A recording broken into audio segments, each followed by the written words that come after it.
bene. Ti faccio 3 titoli di 3 canzoni. Sicila Sam, Sicila Sam. Mare Verde, Indifferentemente, ok?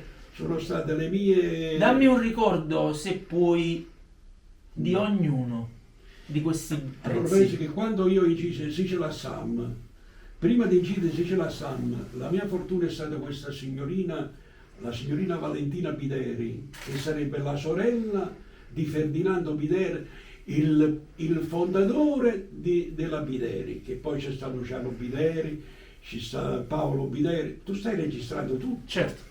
E allora questa è tutta storia, è tutta vero, qua non si incanna.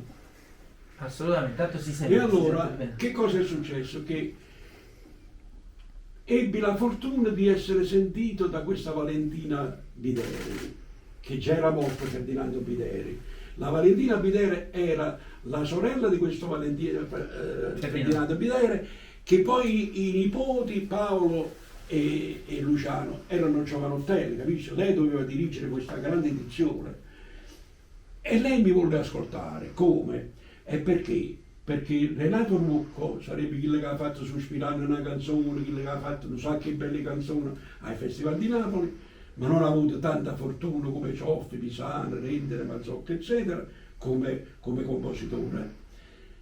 Certo, ti voglio far sentire da una signorina, era scapolo lei, insomma non era sposata. Mi ascoltò e disse: con questo ragazzo io voglio fare una bella piedigrotta. Ma per me era tutto un sogno, capito? Comunque, per non farla lunga, facciamo questa piedigrotta al Trianon di Napoli. Che si chiamava già Trianon, no? Splendore all'epoca. Si chiamava Trianon. Già si chiamava Splendore, prima si chiamava Trianon. Poi diventò Splendore. Ora l'hanno chiamato Poi Trianon. un 15-20 anni fa è tornato Trianon. All'epoca era Splendore, non ti ricordi se era? Sì, è stata prima Trianon. All'inizio sì. Sì, signore. Poi un certo Alfredo Razzieri, tramite il proprietario del teatro, dice: perché non gli diamo una spolverata a questo teatro che è molto antico, cambiamoci un nome, e lo chiamarono Splendore. E facevano anche film, cinema, eccetera. Facevano pure i film pornografici. Ah, questo non Sì, me sì, lo sì, ricordo. sì. Poi questo Razzieri se lo prese in gestione e faceva le famose sceneggiate. Poi da questo Trianon Splendore passò a questo Teatro 2000 che sta nel Corso Garibaldi, in una traversa del Corso Garibaldi, che adesso sta una chiesa, insomma, evangelica. chiesa evangelica. E a un certo punto vide questo grande teatro, questo Razzieri di 2000 posti a sedere, e se lo fittò e lasciò questo Trianon.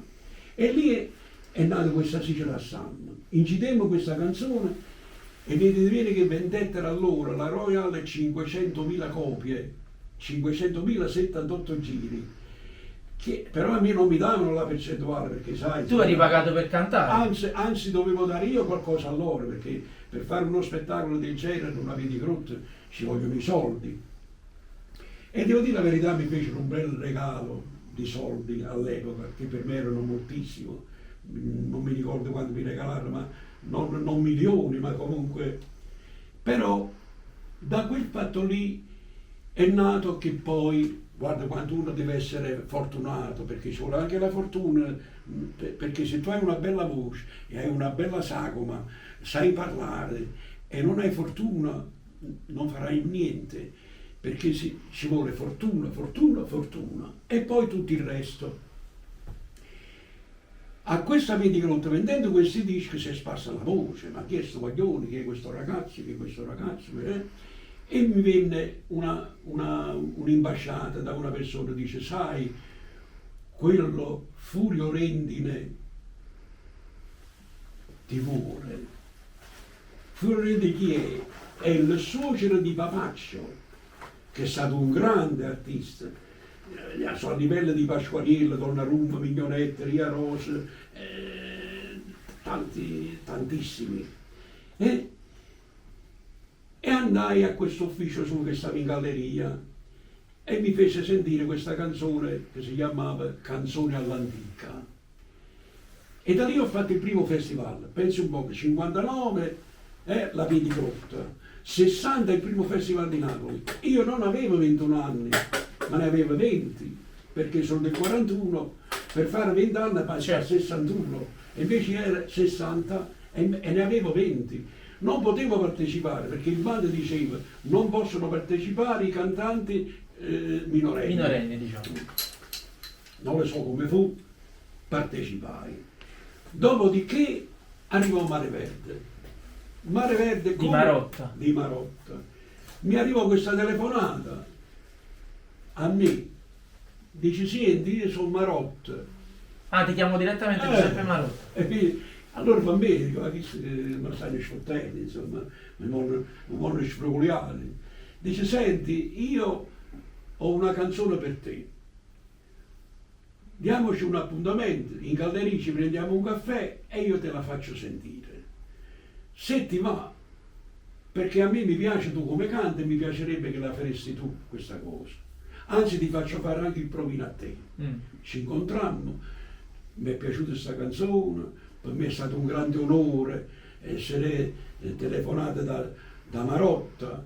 Ci siamo visti, ci siamo parlati, ci siamo presi il caffè, che se che là, non appena la gente sa il testo, attenzione. Certo. Lui mi dice, allora, certo maestro, ma questa canzone, ma già è musicata, la musica chi l'ha da fare? Dice, no, questa è la musica che poi la farà Marzocco.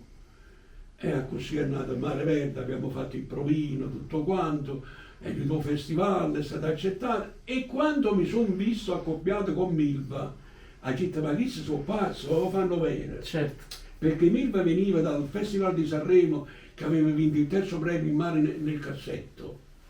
Ma poi un altro stile, Un altro stile, un'altra cosa, eccetera. Quando mi sono visto accoppiato e ho letto sul Sorriso a Canzone, Mare Treve, perché si facevano le canzoni in abbinamento, la doppia esecuzione, no? Allora Mario Trevi, Mare Verde canta Mario Trevi, Milva. Allora la gente che si sono pazzi, ma me lo sono detto proprio dentro di me, la gente che si sono pazzi. Il discografico mi dice, senti una cosa, ma tu ti senti di cantare con Milva? Allora io ho detto, sentite, io non ho niente da perdere, ho tutto da guadagnare e non da perdere. Se va bene, se non va bene non ho perso niente, anzi ho fatto una bella figura a cantare con Milva. Vuole il Signore che praticamente Mare Verde è diventato un successo in tutto il mondo, insomma, Milva tanto bella che ha cantato tutto quanto, però i dischi li abbiamo venduti moltissimi, più noi che lei, come vendita discografica. E poi anche un nuovo abbinamento, sempre per Indifferentemente. E poi mi arriva, perché poi gli autori, devi sapere, sono come gli innamorati. Vuol dire? Vuol dire che io ero la bella donna, allora tu avevi fatto l'amore con me e dice, sai, sa fare l'amore molto bene. E allora e tentava anche l'altro. Di corteggiarti. Il corteggiare, perché facendo Mare Verde, avendo risultati positivi, quindi mi chiama Mazzocco, perché abbiamo fatto Mare Verde, e mi dice, senti una cosa, io ho un'altra canzone per te. Beh,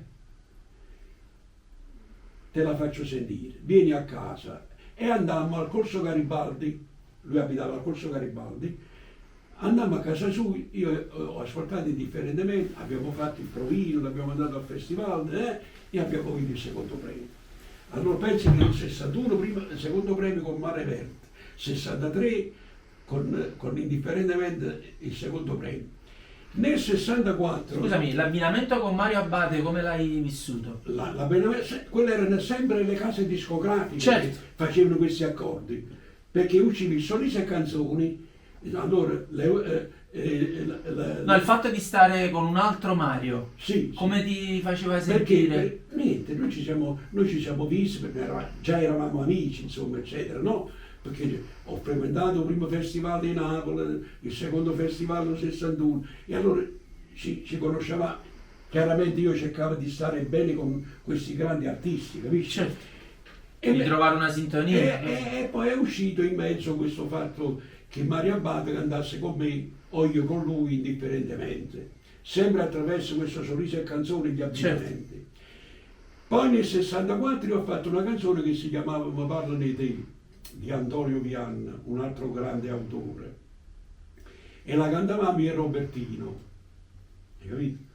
E così via, così via. Poi ho cantato un'altra bella canzone, si chiamava "Mandolинata blu" a un altro festival di Napoli. No, ma tutti i pezzi che hai cantato li ricordo, li so. Quella come Mandolинata blu vincemmo il primo premio con Emilio Pericoli. Emilio Pericoli era un grande cantante della RAI, scritturante della RAI, proprio stabile della RAI. Canta Mario Trevi. Mario Trevi. Canta Mario Trevi. Tutti i miei 60 anni di carriera in un libro.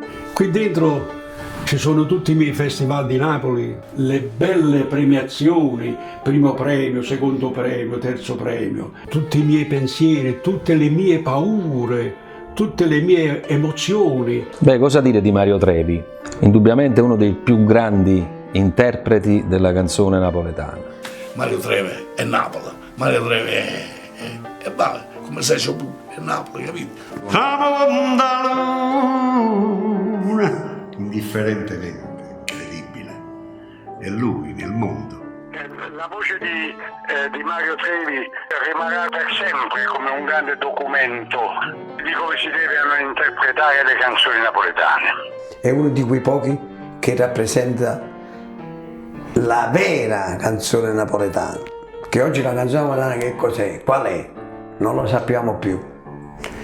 Mario Trevi è la canzone napoletana. Un libro fatto veramente con il cuore. Indifferentemente, il nuovo libro di Mario Trevi. Disponibile su Amazon in formato ebook e cartaceo in vari paesi. Acquistalo anche tu. Grazie.